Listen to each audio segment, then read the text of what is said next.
నిదురలో నీ కల చూసి తుల్లిపడిన ఎదకి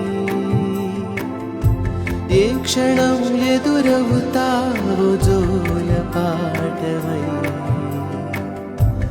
ఆకలని అడగక ముందే నోటి ముద్ద నువ్వై